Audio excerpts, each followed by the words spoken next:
Chapter 12. As Valdes drove, I worked on my bottle of whiskey.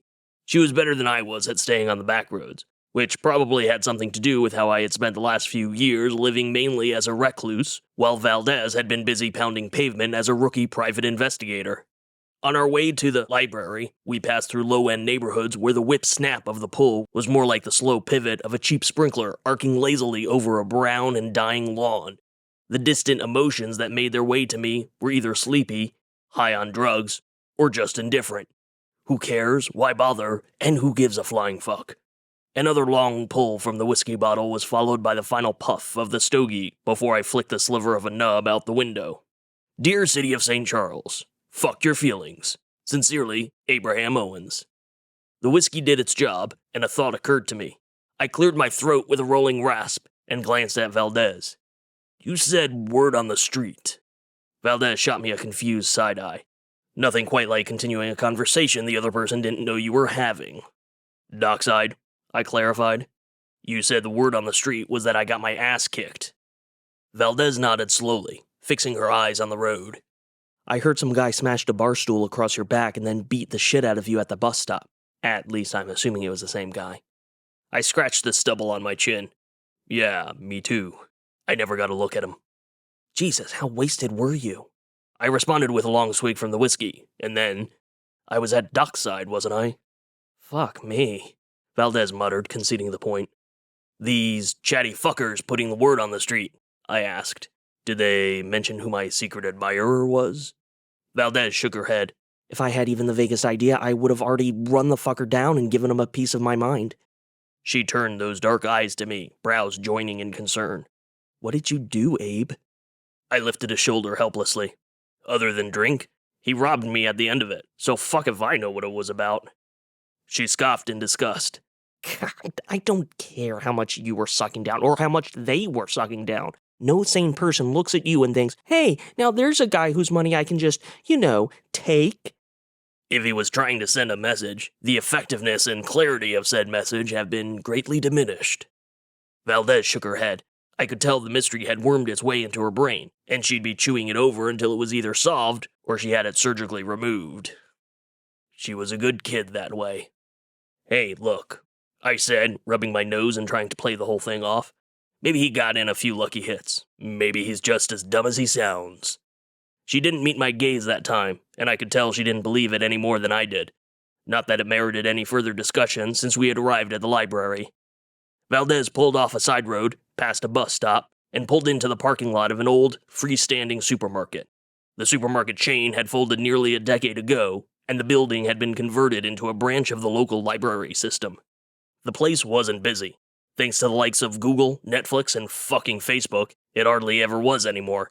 And thanks to my drive-time drinking, I was well insulated to the few people still patronizing the library. I grabbed a hardcover book from the back and pushed the door open. Let's go, I said, climbing out of the truck. Inside the library, I led Valdes away from the main circulation desk and over to the reference desk near the no-man's land of the nonfiction stacks. Josephine Watson looked up from an old computer terminal, her eyes brightening behind dark blue glasses when she saw us. Mr. Abe Owens, she said in a slow, easy tone, clearly in no rush to get anywhere at all. Her voice was smooth, but you could hear her age crinkling at the edges. You're about a week late if my recollection of that due date is accurate. She nodded to the hardcover I pushed across the raised counter of the desk. It was a copy of John D. MacDonald's A Deadly Shade of Gold, a story about a man trying to avenge a murdered friend and unravel a mystery behind a golden Aztec statue. Like most of MacDonald's novels, the hero makes a plan, and then shit goes sideways. The dust jacket was covered in a clear plastic with a library barcode laminated to the front. Figured I'd give you a break from my ugly mug, I said. Joe's eyebrows went up. This unintended break doesn't have anything to do with what happened at dockside, does it? I did nothing to tamp the low growl that came next. The street is turning into quite the mouthy motherfucker. I glanced at Valdes to see if she was Josephine's informant. She was busy patting down my jacket and finding a small, ratty paperback in the inside pocket. She pulled it out and handed it to Joe. This one going back too? Valdes asked me. Josephine took the book and looked it over. It was an old, well-read copy of The Dying Earth by Jack Vance. As she turned it over in her hands, the cover, which had been dangling by a thread since I found it abandoned on the bus, finally rejected its tenuous bond with the rest of the book.